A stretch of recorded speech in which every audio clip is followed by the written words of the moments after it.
Baik, Shalom Aleichem. Bapak Yahweh memberkati kita sekalian.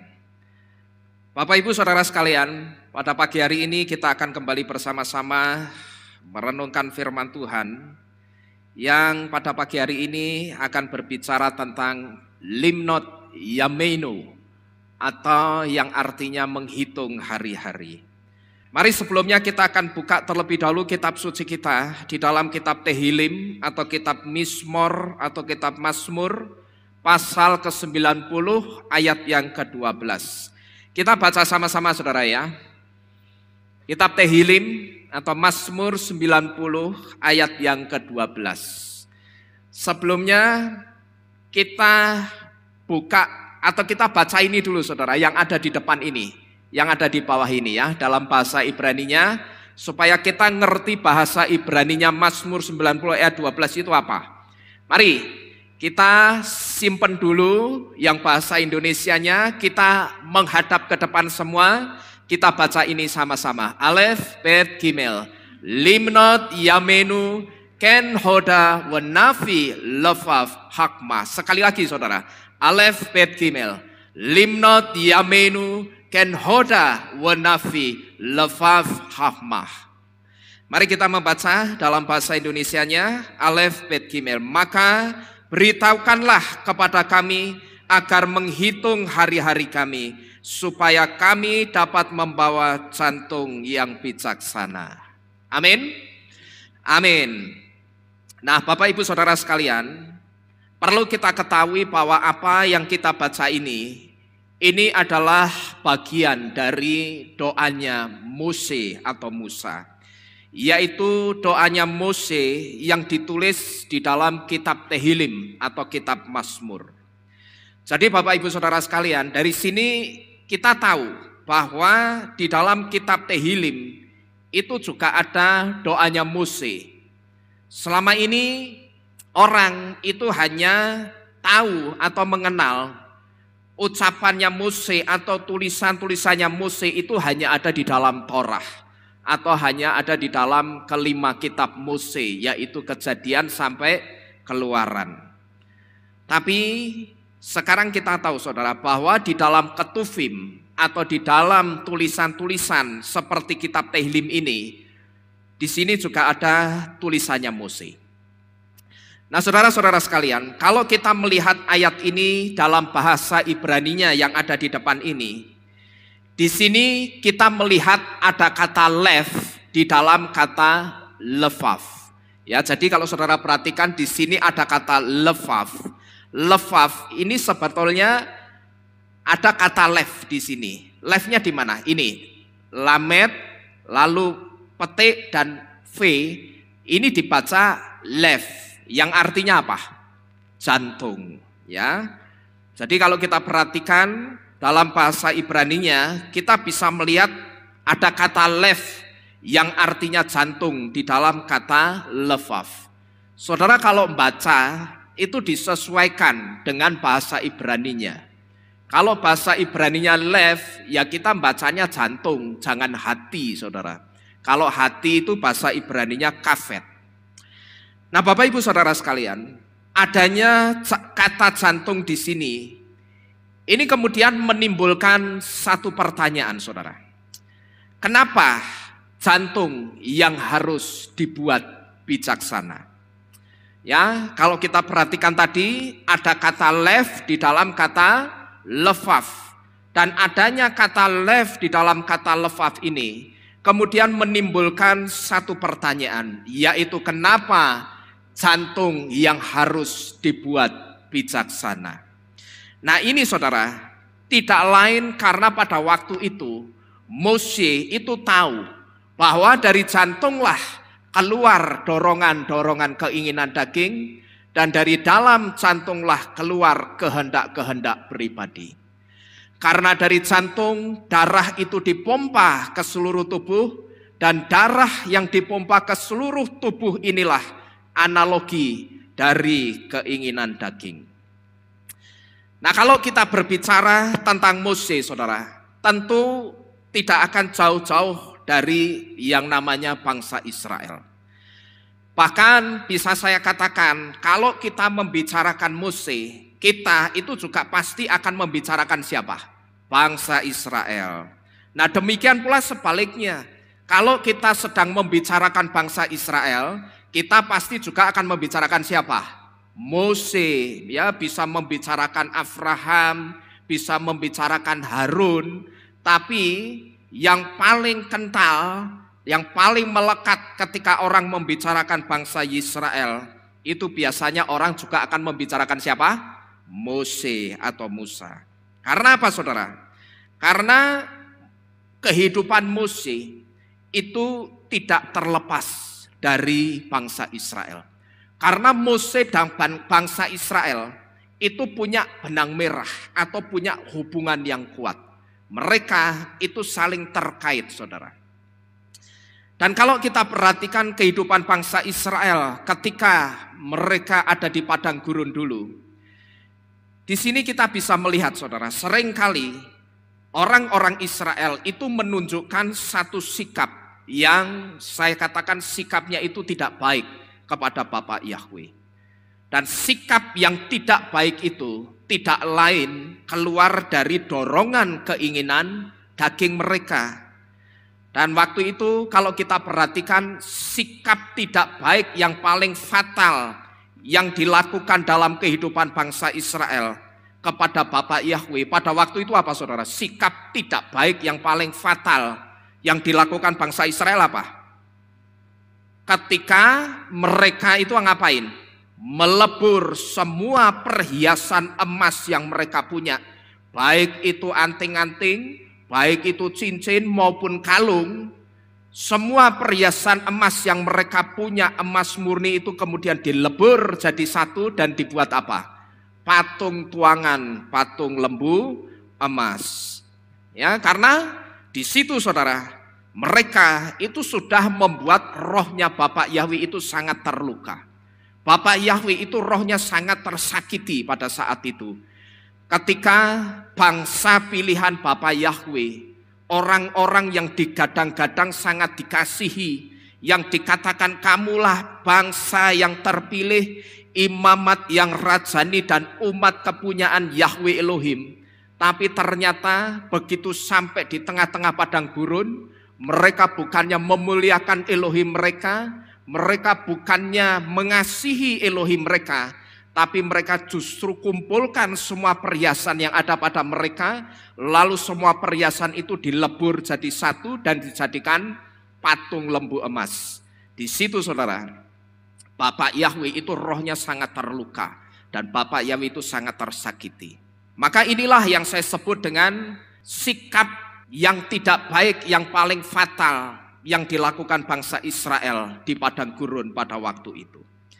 Nah, maka inilah yang kemudian melatar belakangi Mose. Kemudian dia meminta kepada Bapak Yahweh supaya Bapak Yahweh itu mengajarkan kepada orang-orang Israel, dan Bapak Yahweh itu juga mengajarkan kepada dirinya supaya ajar kami Tuhan untuk kami ini menghitung hari-hari kami, supaya kami ini memiliki jantung yang bijaksana. Sehingga Mose itu berharap, sehingga ketika suatu kali kelak mereka memiliki satu kehendak lagi, kiranya kehendak itu adalah kehendak yang bijaksana dan baik di mata Tuhan.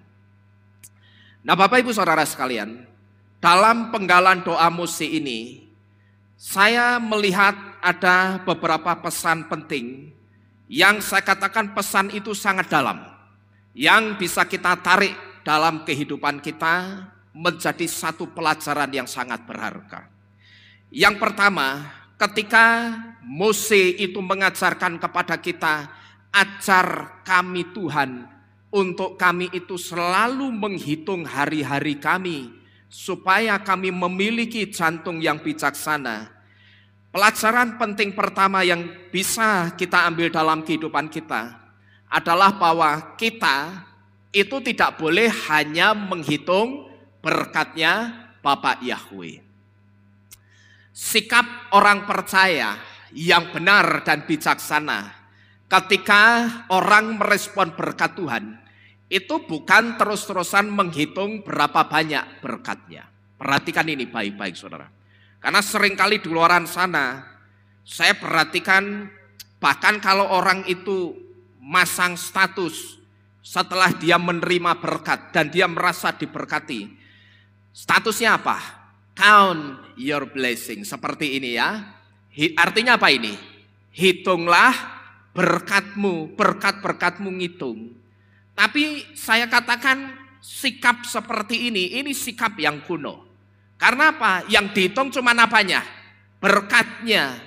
Nah, sikap orang percaya yang benar dan bijaksana ketika merespon berkat Bapak Yahweh itu bukan terus-terusan ngitung berapa banyak berkatnya, tapi ngitung sudah berapa banyak aku membalas kebaikan Bapak Yahweh yang memberikan berkat tersebut. Amin. Jadi ini sikap yang benar saudara.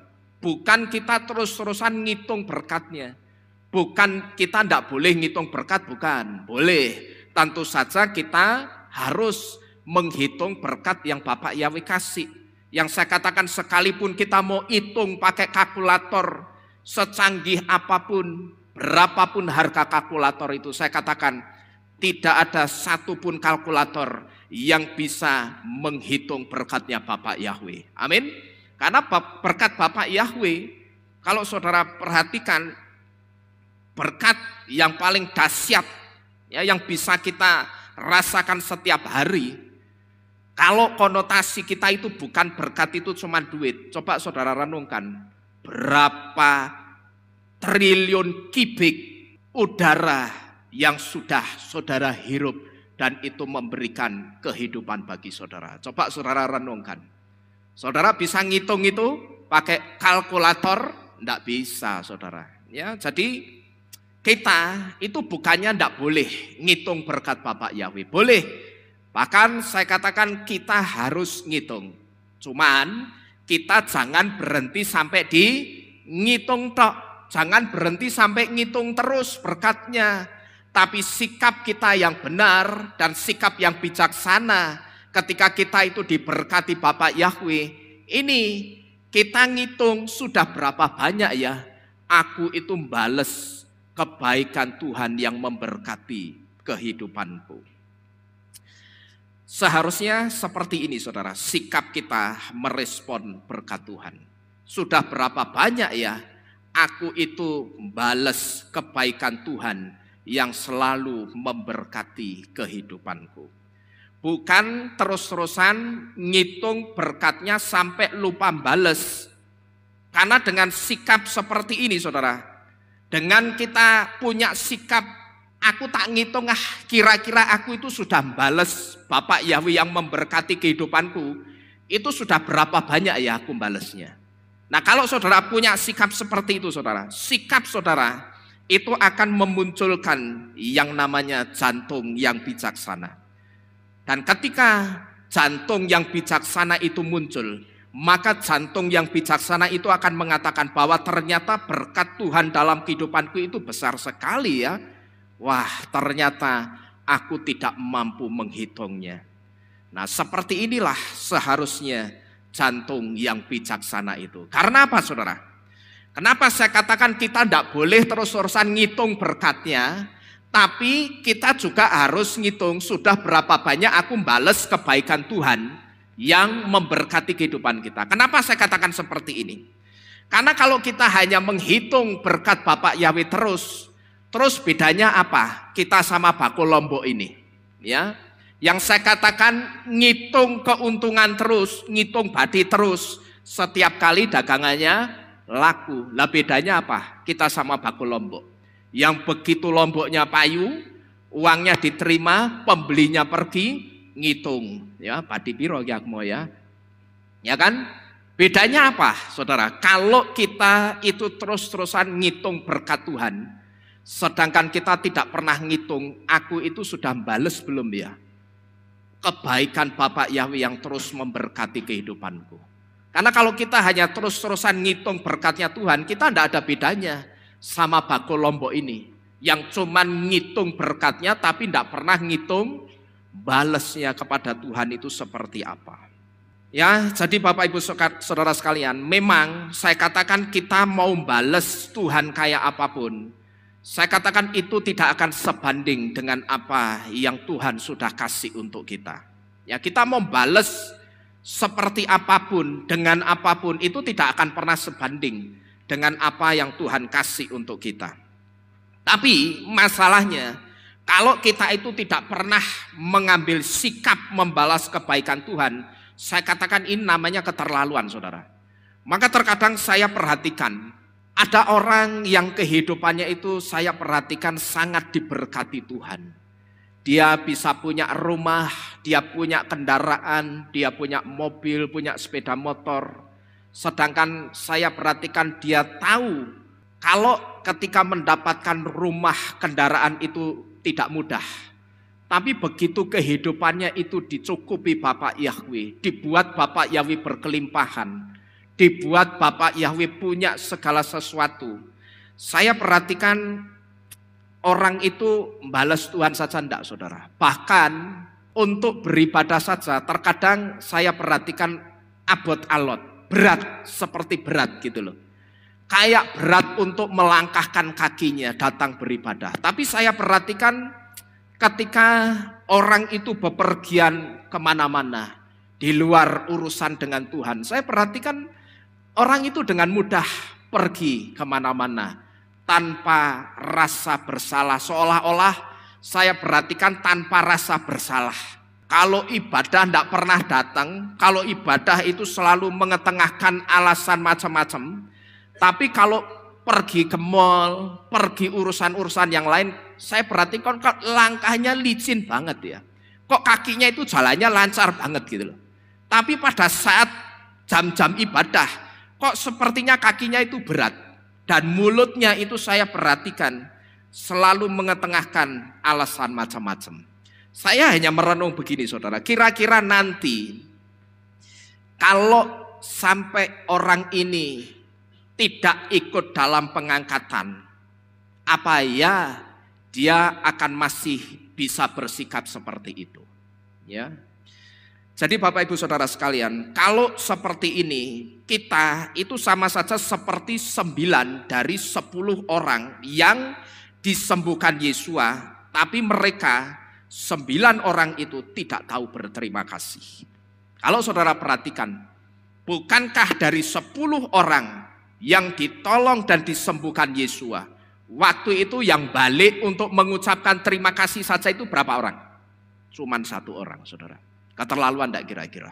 Ya, mereka pada waktu itu datang dengan berduyun-duyun, mereka datang dengan sakit penyakitnya, tapi begitu mereka dijamah dan disembuhkan Tuhan, waktu itu yang balik untuk ngomong Yesua terima kasih. Saudara ngerti, yang balik mengucapkan terima kasih itu cuma 1 orang. Jadi Bapak Ibu Saudara sekalian, kalau sikap kita seperti ini kita tidak ada bedanya dengan 9 dari 10 orang yang ditolong Yesua tapi tidak pernah tahu berterima kasih. Ngucapin terima kasih saja enggak, saudara. Maka terkadang saya juga heran dengan orang yang ketika bersaksi katanya dia sakit, dan ketika dia sakit bahkan dia katakan sampai sudah mau mati. Lalu dia katakan kalau 2 minggu lagi atau beberapa hari lagi Tuhan engkau tidak sembuhkan saya, ambil saya saja. Yang saya katakan orang tersebut sudah putus asanya, sudah putus harapannya. Sampai dia ngomong kalau 2 minggu lagi Tuhan engkau tidak sembuhkan saya, lebih baik ambil nyawa saya. Orang ini sakit sudah sampai mau mati, tapi ternyata begitu Tuhan sembuhkan, tidak pernah menunjukkan sikap berterima kasih kepada Tuhan. Sekali saja saya perhatikan tidak pernah menunjukkan sikap berterima kasih kepada Tuhan. Bapak Yahweh, ketika kita ditolong itu tidak pernah minta apa-apa, saudara. Ya, Bapak Yahweh itu tidak pernah minta dibawain macam-macam. Dia cuma minta kita itu bawa jantung hati yang bersyukur dan berterima kasih dan bales apa yang Tuhan kasih. Ya kalau saudara belum bisa ngasih Tuhan dengan pelayanan saudara, kasihlah dengan kesetiaanmu itu beribadah. mengiring Tuhan. Karena pada saat saudara beribadah, saudara ngasih apa tadi? Sebelum kita dengar firman, kita ngasih apa? Kita ngasih puji-pujian, kita ngasih penyembahan, kita ngasih mazmur. Itu Bapak Yahweh sudah senang loh rohnya saudara. Bapak Yahweh tidak minta macam-macam. Kalau kamu tak sembuhkan, datanglah ibadah, ya ibadahlah yang setia. Berikan aku korban puji-pujian yang terbaik yang keluar dari dalam jantung hatimu. Itu Bapak Yahweh cuma minta itu. Kalau belum bisa melayani, it's okay, tidak apa-apa.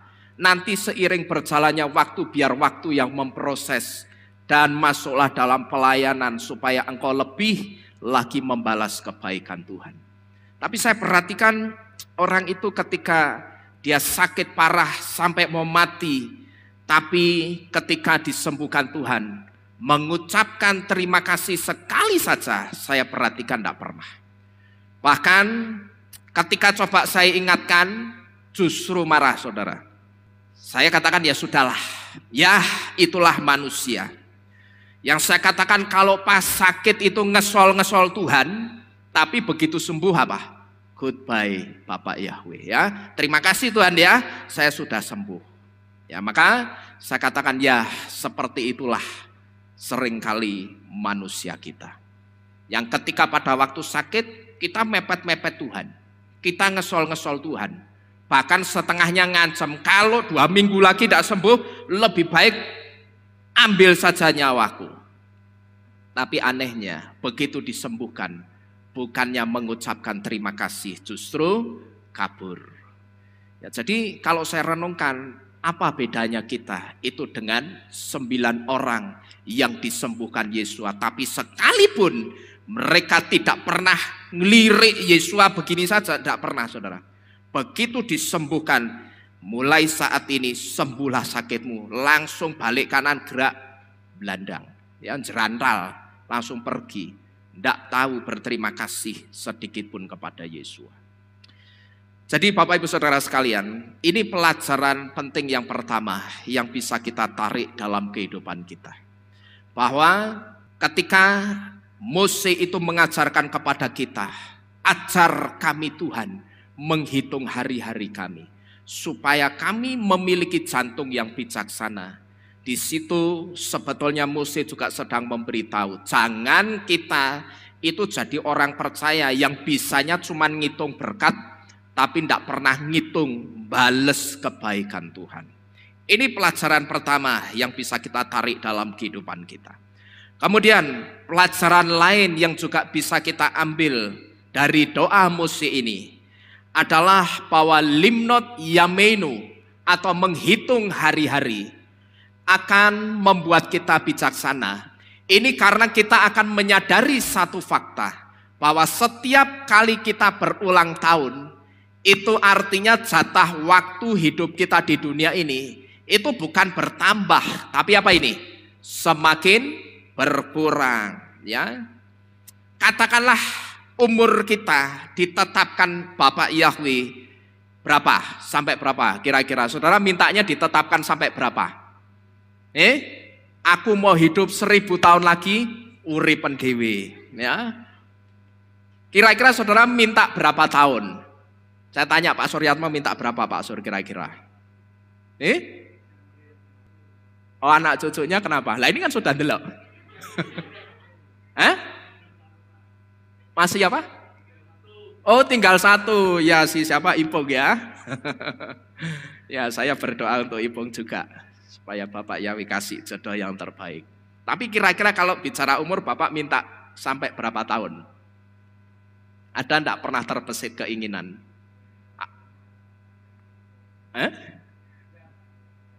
Enggak ya, enggak netepin angka ya. Oh ya, enggak netepin angka, pokok panjang umur sehat Pak ya. Jangan cuma minta panjang umur. Ya, panjang umur loro-loron gopo. Ya toh. Tapi pernah ada orang yang minta, aku minta umur sampai 70 tahun saja, Bapak Yahweh. Itu pernah ada, ya. Kalau saudara ingat dulu di sini ada jemaat yang namanya Pak Yopi Dungen. Beliau itu dulu pernah minta aku umur sampai 70 tahun. Dan sepertinya ditepati. Kalau tidak salah 70 atau 71, 72 beliau dipanggil Tuhan. Ya, itu benar, saudara. Nah jadi katakanlah umur kita ditetapkan sampai 70 tahun. Dan katakanlah juga sekarang ini kita sedang ulang tahun yang ke-50. Nah ini berarti umur kita itu nambah 20 tahun lagi atau kurang 20 tahun? Kurang 20 tahun ya. Saudara jangan salah. Ya kalau umurnya ditetapkan 70 tahun, minta Bapak Yahweh saya sampai umur 70 tahun aja Tuhan. Karena sesuai kitab suci, umur manusia sampai 70 tahun, selebihnya adalah susah payah atau apa itu ya, dikatakan dalam firman. Saya tidak mau susah payah sampai 70 tahun aja. Nah kalau sekarang ulang tahun yang ke-50 berarti tinggal kurang atau lebih? Kurang 20 tahun lagi. Nah kalau kita bisa menyadari fakta ini saudara, jantung yang bijaksana itu akan muncul. Dan jantung yang bijaksana itu satu di antaranya akan mengatakan selama 50 tahun ini sudah seperti apa ya? Atau bagaimana ya dengan grafik kehidupanku? Atau sudah selama 50 tahun ini kira-kira grafik kehidupan kerohanianku itu seperti apa ya? Bagaimana ya hubunganku dengan Tuhan selama 50 tahun ini? Apakah selama 50 tahun ini kualitas imanku semakin naik, semakin baik, atau justru semakin merosot? Apakah semakin kesini aku semakin mengasihi Tuhan, atau semakin kesini aku semakin jauh dari Tuhan? Orang yang bijaksana saudara, ketika usianya bertambah, satu di antaranya, orang itu akan berpikir seperti itu saudara. Dia akan berpikir, selama 50 tahun kehidupanku ini, begitu dia ulang tahun, kan biasanya kalau orang ulang tahun disuruh ngapain? Disuruh ngapain? Kalau kebanyakan suruh ngapain? Niup lilin, padahal niup lilin aja itu sudah keliru. Ya, lilin, cahaya lilin itu simbol dari kehidupan. Yang benar itu bukan niup lilin, tapi pada saat saudara kasih roti tar, saudara taruh aja lilin yang mati di situ. Lalu saudara kasih juga koreknya sama orang itu, biar dia nyalakan cahaya kehidupannya. Ya, nanti setelah dia disuruh nyalain lilin, terus disuruh ngomong apa?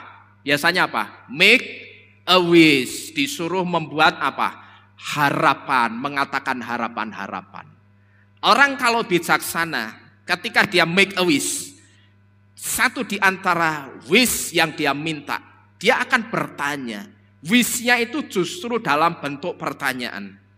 Sekarang ini aku sudah 50 tahun. Seperti apa ya kira-kira grafik kehidupan kerohanianku? Hubunganku dengan Tuhan itu selama 50 tahun ini seperti apa ya kira-kira?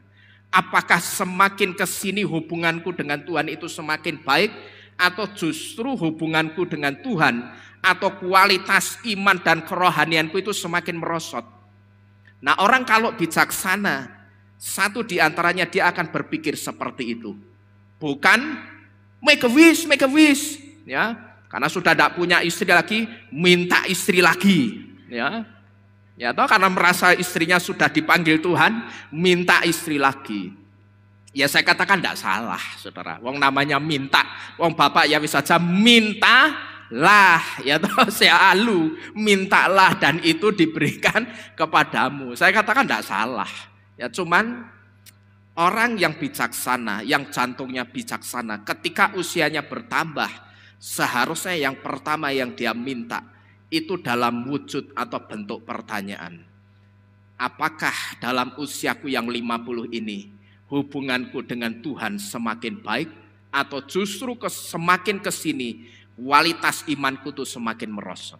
Dan di situ orang harusnya minta dalam wish-nya, dia katakan, Bapak Yahweh, buat kualitas imanku semakin tahun itu semakin bertambah. Amin. Maka kalau saudara perhatikan dalam grup Bet Kehilat kita, saya bilang sama yang bikin, jangan hanya kasih ucapan Bapak Yahweh memberkati, ya, memberkati dengan segala kebaikan Elohim, tapi mintakan juga kepada orang itu pertumbuhan kualitas iman yang semakin tahun itu semakin baik. Karena dengan pertumbuhan iman yang semakin tahun semakin baik, itu akan membuat orang tersebut itu mendapatkan satu perkenanan di hadapan Tuhan. Jadi Bapak Ibu Saudara sekalian, orang yang jantungnya bijaksana ketika usianya bertambah, dia akan minta satu koreksi dari Tuhan. Dia akan menyelidiki jantung hatinya. Dia akan menyelidiki kehidupannya dengan Tuhan. Apakah hubunganku dengan Tuhan semakin kesini itu semakin baik? Apakah hidupku itu sudah bisa menjadi berkat buat orang banyak atau belum? Tapi seringkali saya perhatikan saudara, orang itu lebih fokus dengan kehidupan sekulernya ketimbang kehidupan kerohaniannya. Dan orang saya perhatikan itu juga lebih fokus dengan kehidupan sekulernya ketimbangan hubungan yang baik dengan Tuhan. Padahal saudara boleh percaya atau tidak, hubungan yang baik dengan Bapak Yahweh itu bisa membuat kehidupan sekuler kita itu juga baik saudara. Ya saudara perhatikan ini baik-baik. Saudara mau percaya atau tidak, hubungan yang baik dengan Tuhan itu juga bisa membuat kehidupan sekuler kita itu juga baik saudara. Jadi kalau seiring bertambahnya usia, kita itu termasuk orang yang fokus hanya kepada kehidupan sekuler tanpa peduli dengan kualitas iman kita, berarti kita itu harus minta sama seperti yang Mose minta. Mintalah Bapak Yahweh, ajar kami menghitung hari-hari kami, supaya kami itu punya jantung yang bijaksana. Karena limnot yamenu atau menghitung hari-hari itu akan menyadarkan kita akan satu fakta, bahwa semakin bertambahnya usiaku itu artinya semakin dekat juga waktuku untuk kembali kepada Sang Penciptaku. Ini yang harus saudara renungkan baik-baik.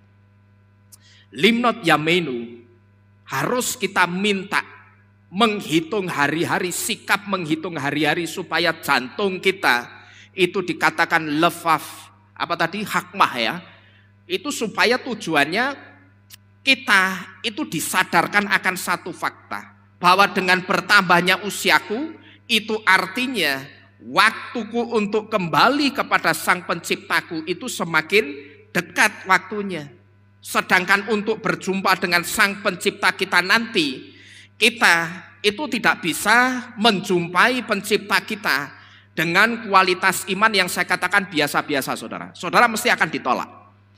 Kalau saudara menjumpai Sang Pencipta kita, tapi kualitas imanmu itu standar, kualitas imanmu biasa. Kalau saudara punya talenta, Tuhan kasih talenta ketika ada di dunia ini, talenta itu saudara pendem, saudara simpan, bukan saudara kembangkan.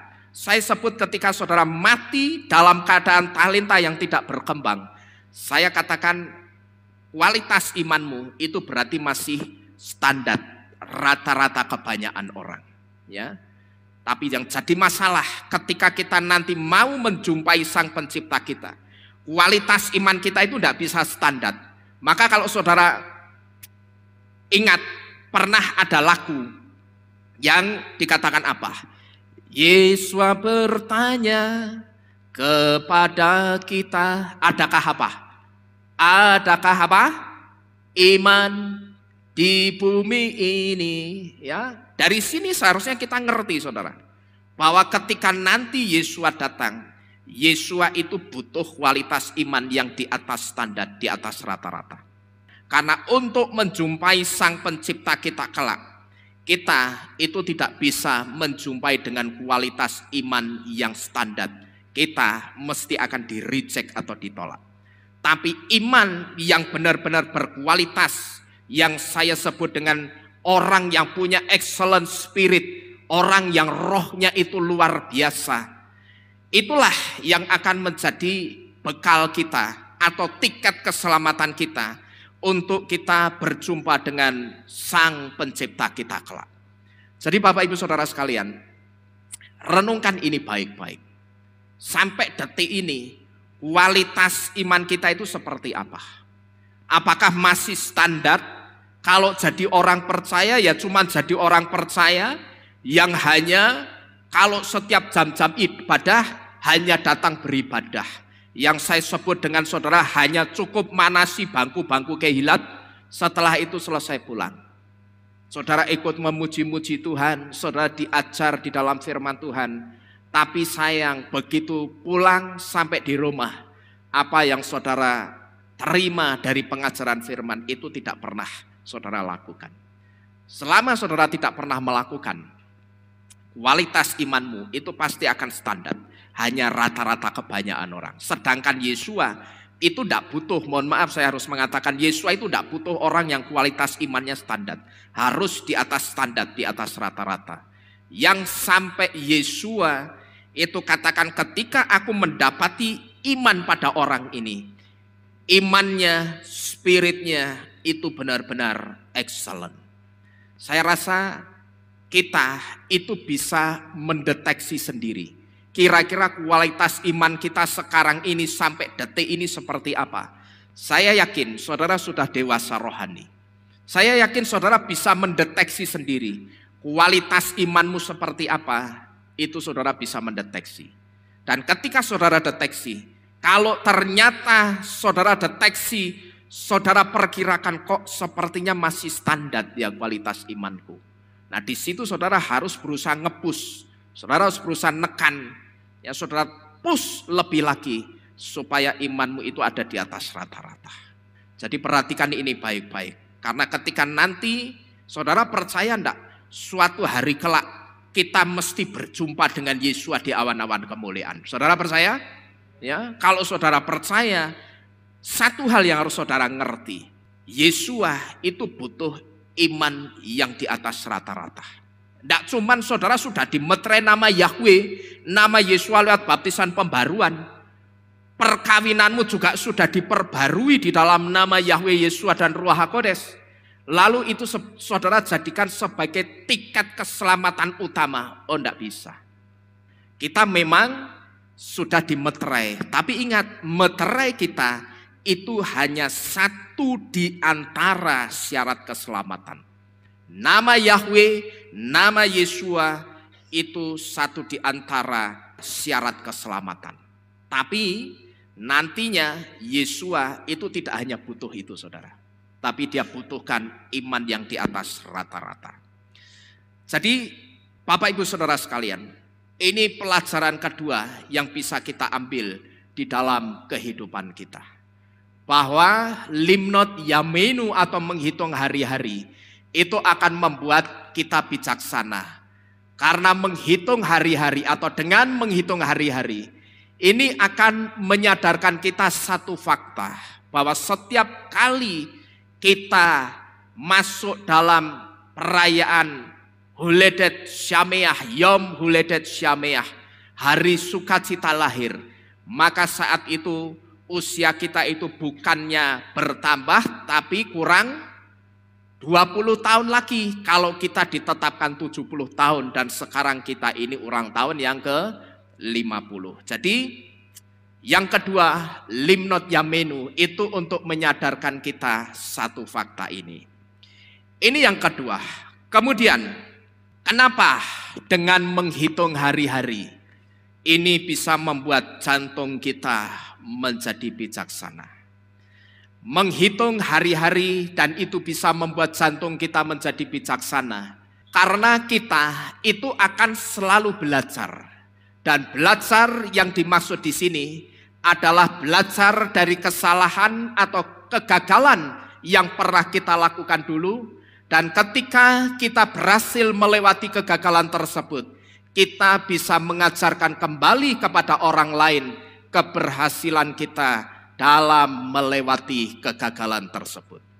Pengertian ini saudara ditunjukkan oleh arti huruf lamet yang menyusun kata limnot yang artinya menghitung. Yang dua diantaranya, huruf lamet itu memiliki arti learn atau belajar, dan huruf lamet itu juga memiliki arti teach atau mengajar. Di tempat ini saudara, saya sering atau banyak bersaksi tentang kehidupan saya dulu. Satu di antaranya, saya pernah bersaksi tentang bagaimana ketika saya dulu bisnis, saudara. Yang saya katakan bisnis saya itu lebih banyak brengseknya ketimbang benernya. Ya, saya kan sering bersaksi di sini dulu. Setiap kali saya bersaksi tentang kehidupan saya yang dulu, secara khusus kehidupan bisnis saya seringkali banyak bersaksi kalau bisnis saya itu dulu lebih banyak brengseknya ketimbang benernya. Bahkan kalau dipresentasi 90% itu brengseknya, 10% benernya. Itu pun kalau pas kepingin, ya. Kalau pas pengen bener ya bener. Maka saya sebut presentasinya cuma 10%. Yang saya katakan juga ketika saya bisnis itu lebih banyak tipu-tipunya, lebih banyak nipunya ketimbang jujurnya. Dan waktu itu saudara, ibarat kata dari 10 orang yang saya tipu, itu cuman 1 yang gagal, saya bohongin saudara. Ya, kalau saya gambarkan ibarat ada 10 orang yang saya tipu, pelanggan-pelanggan saya itu, 9 orang itu berhasil saya tipu, yang 1 gagal, saya bohongin. Saya mau tanya saudara, kalau yang berhasil saya tipu itu 9 orang, yang gagal 1 orang, berarti saya ini termasuk orang yang berhasil nipu orang atau enggak saudara? Berhasil ya. Nah saudara perhatikan baik-baik. Keberhasilan saya menipu orang, keberhasilan saya memanipulasi barang-barang yang saya jual dulu, itulah yang saya sebut dengan kegagalan saya. Secara manusia saya berhasil menipu orang. Secara manusia saya berhasil memanipulasi barang-barang yang saya jual dulu. Maka dulu saya ingat sekali saudara, saya kalau iklan beli handphone itu supaya saya tidak ditipu orang, ya karena saya suka nipu orang, jadinya paranoid sendiri, gegengku aku dihapusi ki. Nah saya punya trik, caranya bagaimana? Saya iklan, dibeli handphone segala kondisi. Nah kalau orang sudah baca segala kondisi, orang itu tersugesti dengan iklan saya untuk ngomong apa adanya. Handphone yang dia punya itu kondisinya seperti apa. Jadi begitu ada orang telepon, Mas saya mau jual handphone, bisa enggak? Bisa.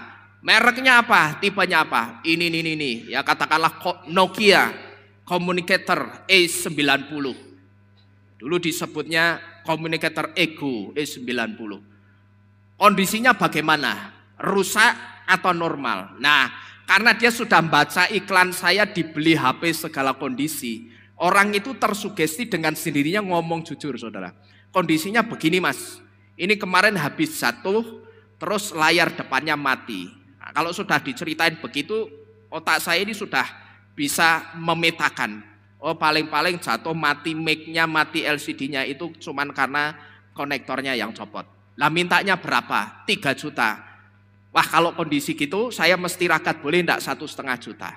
Kalau dikasih saudara, itu paling cuma tak template kayak begitu sudah nyala lagi.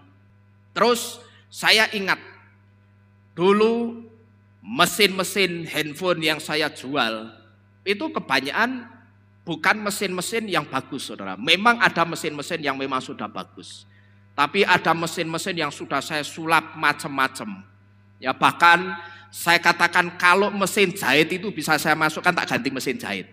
Pokok demi apa? Demi keuntungan saya yang besar. Dulu saya pernah cerita kepada saudara juga, ketika saya nipu-nipu sampai debu yang nempel di meja seperti ini jadi duit saudara. Buat apa? Debu itu buat saya jadi duit loh saudara. Ya, cuman dengan saya tambah debu, nilainya handphone yang saya jual itu bisa nambah 200 sampai 300 ribu. Lah buat apa? Caranya debu itu, handphone itu kalau orang itu niteni, orang pinter ngerti handphone. Kalau dia beli handphone bekas, dia bongkar casing depannya. Kalau rata-rata dulu itu handphone tidak kayak zaman sekarang. Kalau bongkar mesti di blower dulu kalau zaman sekarang, dipanasi. Tapi kalau dulu handphone itu casingnya bisa diganti-ganti. Saudara menangi ya, handphone yang casingnya bisa diganti-ganti. Nah kalau orang pinter itu akan ngecek, dibuka casingnya, dilihat bautnya. Kalau handphone itu benar-benar segelan asli dari pabrik, orang niteninya apa saudara? di sekrupnya, kepala sekrupnya itu ada debu-debunya. Nah karena saya itu tipe orangnya detail, saya sampai ke situ saya perhatikan. Maka begitu handphone itu habis saya bongkar, wah bautnya kan rusak. Caranya pakai apa? Saya pakai spidol marker. Ya saudara tahu spidol marker ya, spidol permanen itu loh. Permanen itu saya beli baru, tak gecek-geceknya di tembok, cok itu supaya tujuannya apa? Ujungnya itu jeber. Nah nanti kalau sudah ujungnya jeber, tak spidolkan ke kepala bautnya. Begitu mesinnya sudah tak rangkai, sudah jadi bagus, kepala bautnya itu tak spidol. Jadinya hitam janges warna dop. Nah pada saat spidolnya itu masih basah, saya ambil debu, saya tiup saudara. Kalau tidak saya kasih debu, itu tidak kelihatan seperti original. Ya, kalau soal segel gampang, ya saya ngambil segel asli original itu gampang. Buat saya itu kecil. Saya modalnya cuman lampu etalase yang 25 atau 30 watt. Saya deketin ke segel, ya saya deketin ini misalkan segel di sini saya deketin kira-kira 5 cm, 3 atau 5 cm dari segel itu. Mau itu segel hologram atau segel sesulit apapun yang tidak bisa dipalsu, saya deketin lampunya, saya asah silet gold tatra itu sampai tipis, saya amplas tipis, saya buka pakai silet itu, segel hologram itu mengelupas dan hologramnya tidak lepas saudara, hologramnya masih ikut. Jadi saya perhatikan saudara, keberhasilan saya memanipulasi barang-barang yang saya jual dulu, itu saya sebut sebagai kegagalan saya. Sekalipun saya katakan bagi manusia, bagi saya dulu, saya berhasil saudara-saudara sekalian. Saya katakan dulu saya itu gagal berbuat baik untuk orang lain dalam bisnis saya. Tapi dari apa yang saya sebut dengan kegagalan ini, sekarang saya bisa memberitahu orang lain bahwa apa yang saya lakukan dulu itu tidak baik dan jangan ditiru. Dan saya mau kasih satu pengertian kepada saudara. Jangan sekali-kali saudara coba-coba tidak jujur dalam pekerjaanmu. Ya, apapun itu pekerjaanmu, jangan sekali-kali coba-coba tidak jujur dalam pekerjaanmu. Karena begitu sekali saja saudara tidak jujur, apa yang akan terjadi saudara? Saudara itu akan ketagihan, ya. Saudara itu akan ketagihan dan saudara itu tidak akan pernah bisa keluar, ataupun kalau mau keluar itu sangat sulit dari kecurangan-kecurangan. Jadi kalau saudara sudah bekerja, saya katakan apapun pekerjaanmu, jangan coba-coba saudara itu tidak jujur atau curang dalam pekerjaanmu. Karena begitu saudara sekali saja jatuh dalam kecurangan, saudara jatuh tidak jujur dalam pekerjaanmu, mesti saudara tidak akan bisa keluar. Saudara untuk keluar dari kecurangan itu sulit saudara. Karena apa saudara? Karena yang namanya dosa itu enak. Bahkan dulu saudara, perasaan saya kalau saya itu berhasil nipu orang, saudara tahu, saya bukannya takut loh saudara. Tapi justru saya itu semakin tertantang untuk merekayasa yang lebih rumit. Coba bayangkan itu. Ini orang kalau sudah jatuh dalam kecurangan, dalam ketidakjujuran, itu pasti akan ketagihan. Untuk keluar dari ketidakjujuran itu akan sulit saudara. Ini saya saksikan diri saya sendiri. Kalau dulu saya itu berhasil nipu orang, saudara tahu saya tidak pernah merasa bersalah. Justru di situ saya merasa tertantang untuk merekayasa yang semakin atau lebih rumit lagi. Makanya saya ingat saya dulu sampai pernah dijuluki orang itu MacGyver. Ada orang yang waktu saya SMP juluki saya Richie Rich. Lalu ada yang juluki saya pas saya sudah kerja ngakal-ngakali barang-barang ini. Orang itu julukin saya MacGyver karena saking lihainya saya ngakal-ngakali barang saudara. Nah perasaan yang semakin tertantang ini karena apa saudara? Karena yang namanya dosa itu enak. Ya perhatikan ini baik-baik. Yang namanya dosa itu enak. Maka orang seringkali jatuh dalam kejatuhan dosa apapun, kalau suruh keluar dari kejatuhan itu biasanya sulit. Maka ketika saya menangani seseorang yang katakanlah jatuh dalam dosa perzinahan, saya kalau mau ngetes orang itu sungguh-sungguh mau bertobat atau enggak. Saya cuma tesnya begini. Kalau kamu benar-benar sungguh-sungguh mau bertobat, pisah dulu 3 bulan. Ya, kamu pisah 3 bulan, bukan putus. Saya enggak suruh kamu putus, tapi pisah sementara waktu 3 bulan, jangan ketemuan dulu. Boleh ketemuan kalau di Kehilat. Tapi setelah ibadah selesai, pulang ke rumah masing-masing, jangan ketemuan dulu. Saya biasanya kalau nangani begitu saudara, untuk melihat orang itu sungguh-sungguh mau bertobat atau enggak. Tapi kalau saya tes begitu, orangnya keberatan, kemungkinan besar 90% lebih, orang itu biasanya akan tetap jatuh dalam kejatuhan dosa perzinahan yang sama. Kalau dia niat mau bertobat sungguh-sungguh, tidak cuma di mulut, waktu saya suruh pisah dulu 3 bulan, 3 bulan kan tidak waktu yang lama. Dia akan nurut, mau, oke. Tapi kalau orang itu saya perhatikan keberatan, abot alot, saya bisa pastikan kemungkinannya 90% lebih orang itu akan tetap ada dalam kubangan dosa perzinahan. Jadi waktu-waktu ini saudara-saudara sekalian, jantung yang bijaksana itu seharusnya memberitahu kita. Dulu dan kemarin-kemarin boleh saja kita itu brengsek. Tapi sekarang ini bukan waktunya untuk kita brengsek terus atau hidup dalam kebrengsekan terus. Karena kebrengsekan itu, suka atau tidak, kebrengsekan adalah kesalahan. Dan kalau kita itu terus jatuh dalam satu kesalahan yang sama, mohon maaf saya harus mengatakan, kita itu tidak hanya akan menyandang predikat bodoh dan predikat tidak bijaksana. Enggak saudara, ya. Kita itu tidak hanya akan menyandang predikat bodoh dan bebal, tapi kita juga akan menyandang predikat tidak bijaksana. Karena apa? Kita terus-terusan jatuh dalam kejatuhan itu. Sekarang ini waktunya kita itu mempersiapkan diri sebaik mungkin, karena sebentar lagi juru selamat kita Yesua akan menjemput kita di awan-awan kemuliaannya. Sekarang ini waktunya kita memperbaiki diri. Bolehlah saudara katakan, atau katakanlah dulu atau kemarin-kemarin itu aku brengsek, it's okay. Yang penting sekarang berhenti dari kebrengsekanmu. Karena kalau sampai detik ini, apalagi saudara masih melayani Tuhan, dan saudara masih hidup dalam kebrengsekan, mohon maaf, suka tidak suka, saudara akan menyandang predikat tidak hanya bodoh dan bebal, tapi saudara itu juga akan menyandang predikat apa? Tidak bijaksana. Ya, karena orang melayani Tuhan kok masih brengsek. Ini kan tidak benar saudara. Jadi Bapak Ibu Saudara sekalian, ketahuilah bahwa sekarang ini waktu untuk kita memperbaiki diri kita. Karena kalau Yesua masih belum datang sampai detik ini, itu artinya Yesua masih mendapati ada yang kurang di dalam kehidupan kita. Secara khusus di dalam kehidupan iman, percaya, dan kerohanian kita. Maka waktu-waktu ini pakailah saudara, benar-benar untuk memperbaiki diri saudara. Ingat, saya sudah pernah memberitahu siklus pelana kuda.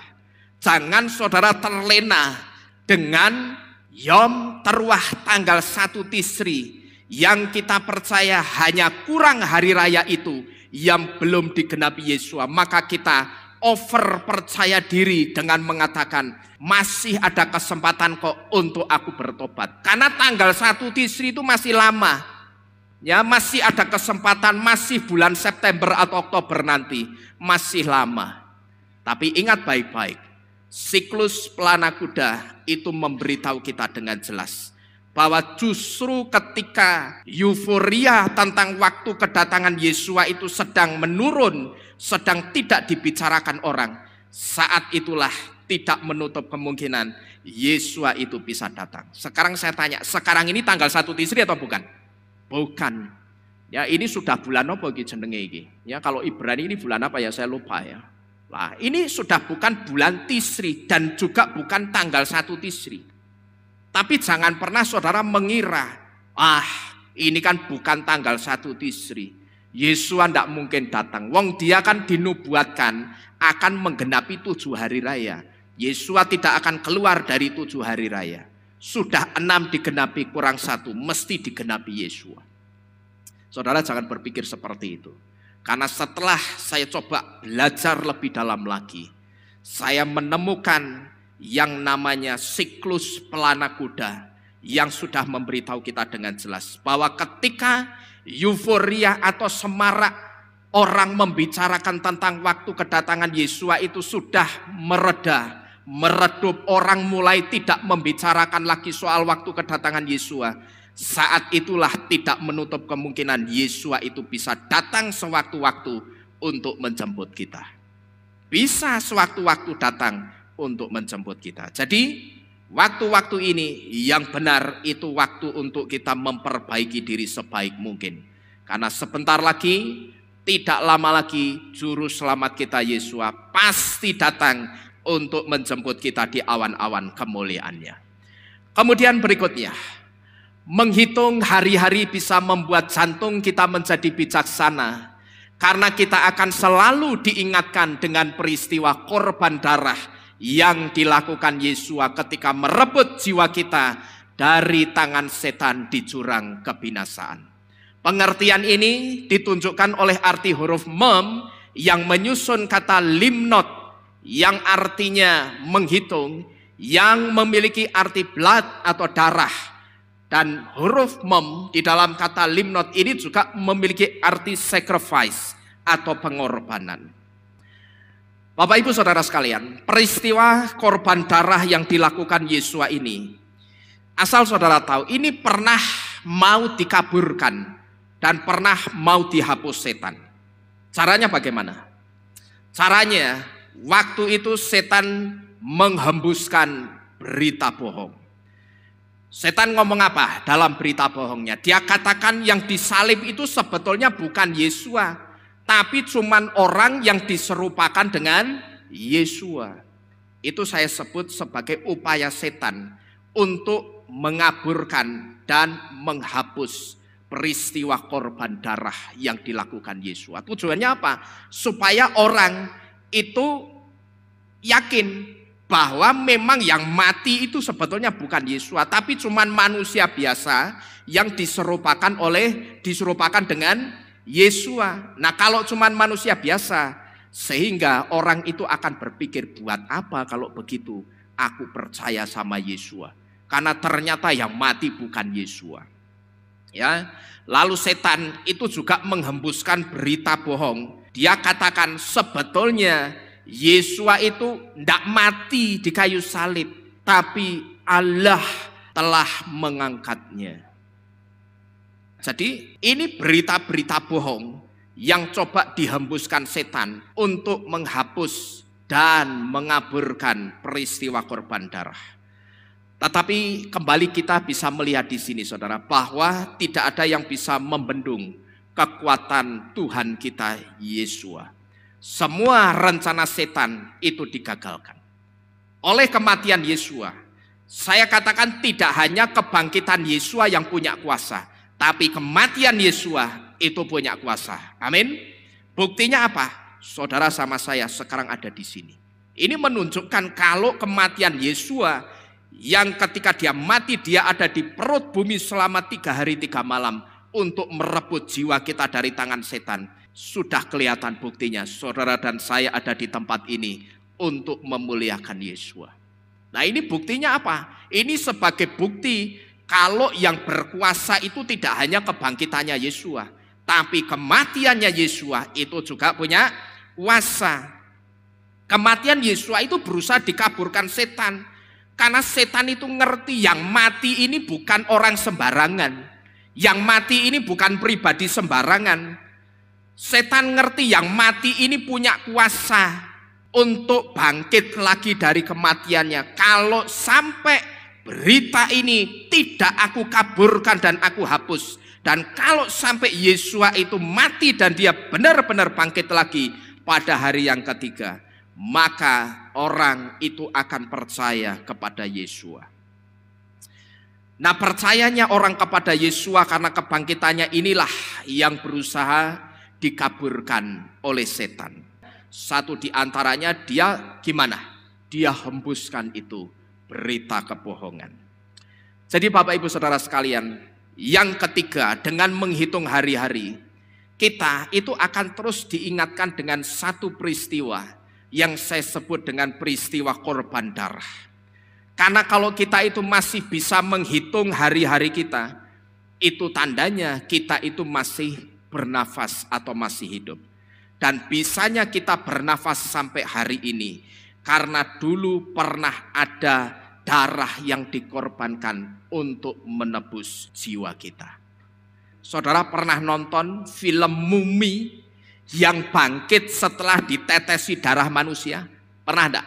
Ya, kalau saudara lihat ada satu film yang mengisahkan tentang satu mumi. Mumi itu sudah mati ribuan tahun. Tapi ternyata ketika dia ditetesi pakai darah manusia, bahkan kalau tidak salah waktu itu muminya digigit nyamuk, nyamuknya ikut ngasih darah, muminya sekalor, ya gerak-gerak.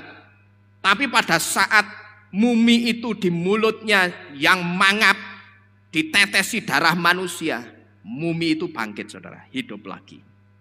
Saudara ngerti? Ini sebetulnya nyontoh konsepnya Bapak Yahweh untuk kita. Ya saudara harus ngerti, film ini nyontoh konsepnya Bapak Yahweh untuk kita. Ya, di mana darah Yesua itu diteteskan untuk kita juga dari atas kayu salib, sehingga sekarang kita itu menjadi jiwa yang hidup. Amin. Itu nyontoh konsepnya Bapak Yahweh. Ya, ditetesi darah manusia, ya toh, terus muminya kita bisa lihat di film itu. Animasinya darahnya itu cuman setetes, tapi bisa ngalir sampai ke seluruh pembuluh darahnya, dan itu membuat mumi itu bangkit lagi dari kematiannya. Lah kok sutradaranya bisa bikin film seperti itu? Ya ndak lain karena niru konsepnya Yesua, gitu loh. Ya, sutradaranya niru konsepnya Yesua. Pada waktu Yesua itu meneteskan darahnya dari atas kayu salib untuk kita, maka saat itu kita yang seharusnya itu jadi sebagai jiwa yang mati, tapi saat itu juga ketika darah itu tertetes untuk kita, sekarang kita menjadi jiwa yang hidup. Amin. Dan setelah kita diingatkan dengan peristiwa korban darah yang dilakukan Yesua, maka dengan menghitung hari-hari ini akan membuat kita semakin memiliki faithfulness atau kesetiaan kepada Bapak Yahweh. Karena pernah ada pribadi yang menderita untuk membeli jiwa kita dengan darahnya yang mahal. Pengertian ini saudara ditunjukkan oleh arti dua huruf Ibrani, yaitu huruf nun yang menyusun kata limnot yang memiliki arti faithfulness, dan huruf waw yang menyusun kata limnot juga yang memiliki arti suffer atau menderita. Jadi kalau saudara perhatikan, kalau kita perhatikan bersama-sama dari arti huruf waw lalu disambung dengan arti huruf nun dan waw, kalau ini kita korelasikan dengan arti huruf mem yang sebelumnya ini tadi, ya. Nah ini kan menghitung hari-hari bisa membuat jantung kita menjadi bijaksana dan seterusnya ini kan pengertiannya datang dari arti huruf mem. Tapi kalau kita maju ke depan, dengan menghitung hari-hari akan membuat kita semakin memiliki kesetiaan kepada Tuhan. Karena pernah ada pribadi yang menderita untuk membeli jiwa kita dengan darahnya yang mahal. Pengertian ini datang dari mana? Dari arti huruf nun dan waw. Nah kalau kita perhatikan saudara, ini ada sisi paralel antara huruf mem, huruf nun, dan huruf waw di sini. Jadi ada sisi paralel di antara ketiga huruf ini. Huruf apa tadi? Mem, nun, dan waw. Kalau nun dan waw yang saya tampilkan ini, mem yang sebelumnya ini. Paham saudara ya? Jadi kalau kita perhatikan baik-baik, di sini sebetulnya ada sisi paralel di antara ketiga huruf tersebut. Di mana huruf mem tadi memberitahu kita atau mengingatkan kita kepada satu peristiwa korban darah.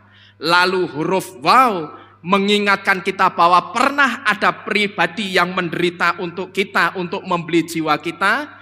Dan huruf nun itu mengingatkan supaya kita setia kepada pribadi tersebut, yang tidak lain pribadi tersebut adalah Yeshua HaMasyiah.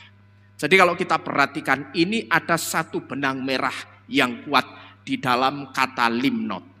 Limnot itu disusun dengan 5 huruf Ibrani, yaitu huruf lamet, huruf mem, nun, waw, dan tau. Tapi ternyata dari ketiga huruf ini saudara, mem, nun, dan waw ini memiliki sisi paralel. Ada benang merahnya dari ketiga huruf ini. Di mana huruf mem itu mengingatkan kita kepada apa tadi? Peristiwa korban darah. Lalu huruf waw mengingatkan kita apa? Bahwa pernah ada pribadi yang membeli jiwa kita dengan darahnya yang mahal. Lalu huruf nun itu mengingatkan supaya kita apa? Setia dengan pribadi tersebut, yang mana pribadi tersebut tidak lain adalah Yeshua HaMasyiah. Jadi saudara-saudara sekalian, kalau saudara perhatikan baik-baik, sisi paralel seperti ini tidak akan pernah saudara temui di huruf-huruf selain huruf Ibrani. Coba saudara cari huruf Latin. Mem itu mewakili huruf apa? Mem, M. Lalu huruf waw itu mewakili huruf apa? Bisa mewakili huruf W, tapi bisa mewakili vokal U atau O. Kalau nun mewakili huruf apa? N, ya gampang. Mem itu M, waw itu bisa W, bisa O, bisa U. Kalau nun itu mewakili huruf N. Nah sekarang coba saudara gathuk ke M, O, U, W, N. Kira-kira jadi apa? Mongun. Apa itu? Ya toh enggak ada artinya apa-apa. Tapi kalau saudara lihat huruf Ibrani, ternyata di dalam kata limnot ini ada sisi paralel yang kuat antara ketiga huruf ini yang saling terkait dan saling membuat kita itu mengingatkan bahwa pernah ada peristiwa korban darah yang dilakukan oleh Yeshua untuk membeli jiwa kita dengan darahnya yang mahal. Luar biasa dah saudara ya. Begitu luar biasa dan dahsyatnya huruf Ibrani. Kalau saudara pakai huruf Latin, huruf Yunani ya semengono-ngono tok. Ya enggak ada artinya apa-apa. Ini yang keempat. Kemudian yang terakhir, dengan menghitung hari-hari, itu bisa membuat jantung kita menjadi bijaksana. Itu karena dengan menghitung hari-hari, kita akan terus diberi pengertian atau diingatkan supaya bijaksanalah dengan iman kita. Kalau kita diingatkan bijaksanalah dengan iman kita, ya berarti jangan mudah kita itu jadi orang yang gampang menukarkan iman kita dengan iman yang lain ketika kita berhadapan dengan kesulitan atau ketika berhadapan dengan situasi yang sulit seperti apapun. Mengingat kita sudah dimeteraikan menjadi milik Bapak Yahweh. Saudara percaya? Saudara sudah dimeterai? Haleluya. Ingat ini baik-baik, saudara dan saya itu sudah dimeterai jadi miliknya Bapak Yahweh. Pengertian ini ditunjukkan oleh arti huruf tau yang menyusun kata limnot, huruf yang terakhir sendiri ini, yang memiliki arti seal atau segel yang berbicara tentang meterai. Tau itu satu di antaranya memiliki arti segel atau meterai. Tau itu juga memiliki arti ownership atau kepemilikan. Dan tau itu juga memiliki arti mark of salvation atau tanda keselamatan yang berbicara tentang meterai nama Yahweh. Bapak Yahweh saudara, itu akan melihat seseorang itu bijaksana atau tidak dengan imannya, itu gampang. Satu di antaranya, orang itu dilihat orang ini kira-kira bijaksana enggak ya? Anakku yang ini bijaksana enggak ya? Dengan imannya yang sekarang ini. Ketika dia itu sudah dimeterai dalam namaku, yang artinya dia sudah mendapatkan tiket keselamatan yang pasti, tapi kira-kira dalam perjalanan hidupnya, dia ini akan menjadi satu pribadi yang bijaksana atau enggak ya? Dengan imannya. Caranya Bapak Yahweh ngetes bagaimana saudara? Satu di antaranya dilihat dengan cara dibenturkan dengan masalah atau persoalan yang sulit. Ya, perhatikan baik-baik.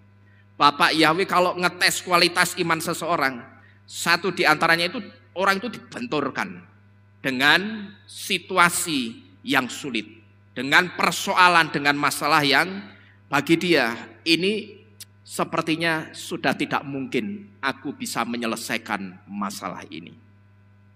Nah, ketika dibenturkan dengan situasi yang sulit, kemudian ternyata dia menjual imannya, berarti saya katakan orang itu tidak bijaksana dengan imannya. Paham saudara? Ya, ingat, orang yang dibenturkan Tuhan dengan persoalan atau masalah yang sulit, sebetulnya itu juga satu di antara cara Bapak Yahweh ngetes iman seseorang.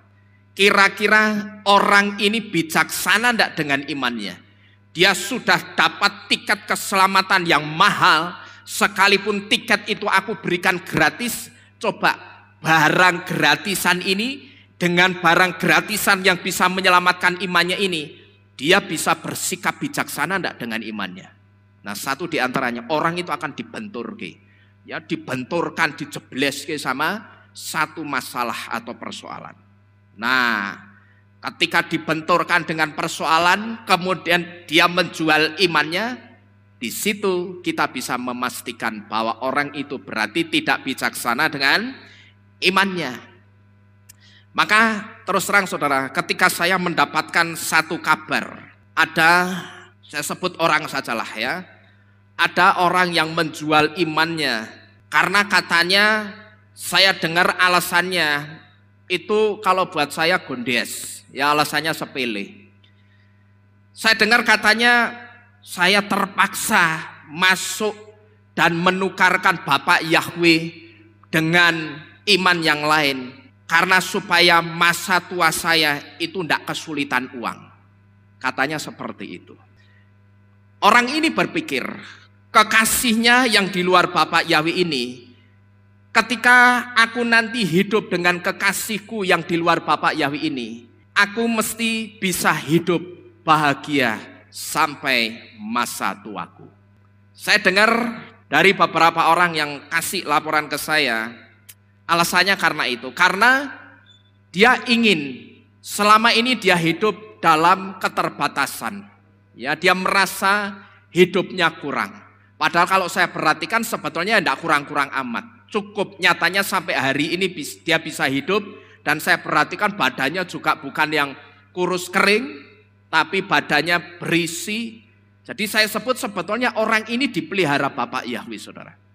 Tapi rupanya pemeliharaan Bapak Yahweh ini dianggap masih kurang. Maka dia memilih satu jalan. Aku harus menikah dengan kekasih idamanku. Sekalipun kekasihku itu bukan orang yang percaya kepada Bapak Yahweh. Seharusnya lakinya yang dibawa kepada Bapak Yahweh, bukan malah dia yang katut saudara. Tapi dia katakan, aku terpaksa menjual imanku dengan kekasih idaman hatiku ini. Karena aku tidak mau masa tuaku nanti hidupku sengsara. Karena sampai hari ini hidupku masih susah.